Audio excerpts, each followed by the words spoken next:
வங்கதேச பிரதமர் ஷேக் ஹசீனா பிரதமர் பதவியிலிருந்து விலகியதாக தகவல். ஷேக் ஹசீனா பதவி விலக கோரி போராட்டம் வெடித்த நிலையில் முடிவு எடுக்கப்பட்டதாக தகவல். நெல்லை மாநகராட்சியின் புதிய மேயராக கிட்டு என்கிற ராமகிருஷ்ணன் தேர்வு. நெல்லை மேயருக்கான மறைமுக தேர்தலில் 30 வாக்குகள் பெற்று வெற்றி பெற்றார்.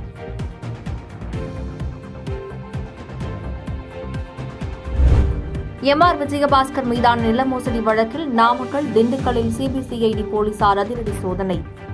சோதனையில் சட்டவிரோத பண பரிவர்த்தனை உள்ளிட்ட சில ஆவணங்கள் கிடைத்துள்ளதாக தகவல். விவரம் தெரிந்தவர்களுடன் பேசலாம், விவரம் தெரியாதவர்களிடம் என்ன பேசுவது?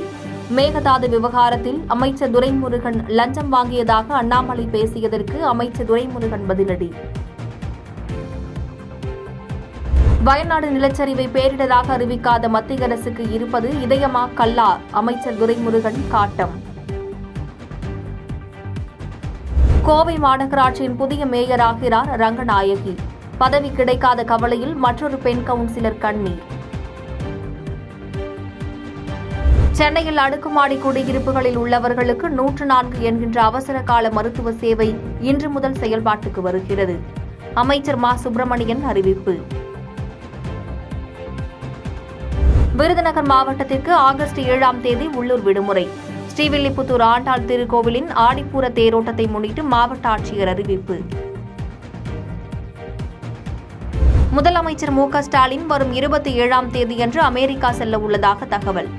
Google CEO Sundar Pichai Microsoft நிறுவன அதிகாரிகளை சந்தித்து தமிழகத்தில் தொழில் தொடங்க அழைப்பு விடுக்க திட்டம். ராணிப்பேட்டை, திருவண்ணாமலை, காஞ்சிபுரம் உள்ளிட்ட 6 மாவட்டங்களின் ஓரிரு இடங்களில் நாளை கனமழைக்கு வாய்ப்பு. வரும் 11ஆம் தேதி வரை தமிழகத்தின் ஒரு சில இடங்களில் மிதமான மழை பெய்யக்கூடும் என வானிலை மையம் தகவல். திட்டப்பணிகளில் அலட்சியம் காட்டிய சென்னை மாநகராட்சி கவுன்சிலர்கள் 4 பேருக்கு விளக்கம் கேட்டு நோட்டீஸ். நகராட்சி நிர்வாகத்துறை நடவடிக்கை.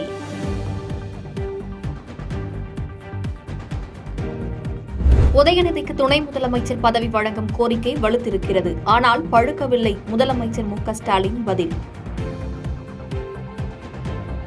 கோவை செம்மொழி பூங்கா கட்டுமான பணிகள் விரைவில் முடிக்கப்பட்டு டிசம்பரில் திறக்கப்படும். நேரில் ஆய்வு செய்த பின் அமைச்சர் கே.என். நேரு தகவல்.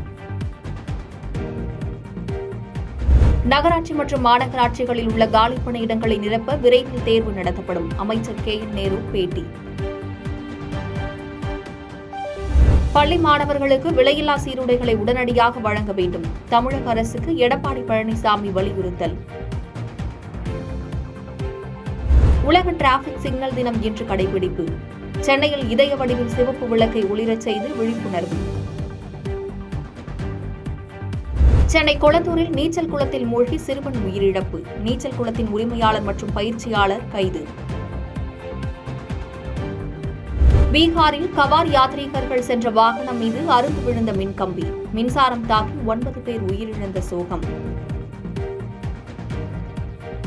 வங்கதேசத்தில் தலைநகர் டாக்காவை நோக்கி நாளையிலிருந்து லட்சக்கணக்கானோர் பேரணி. அசம்பாவிதங்களை தடுக்க இணையதள சேவை முழுமையாக முடக்கம். மகாராஷ்டிராவில் பெய்த தொடர் கனமழையால் கோதாவரி ஆற்றில் வெள்ளப்பெருக்கு. நாசிக் பகுதிகளில் கோவில்களை மூழ்கடித்து பாய்ந்து சென்ற வெள்ளம்.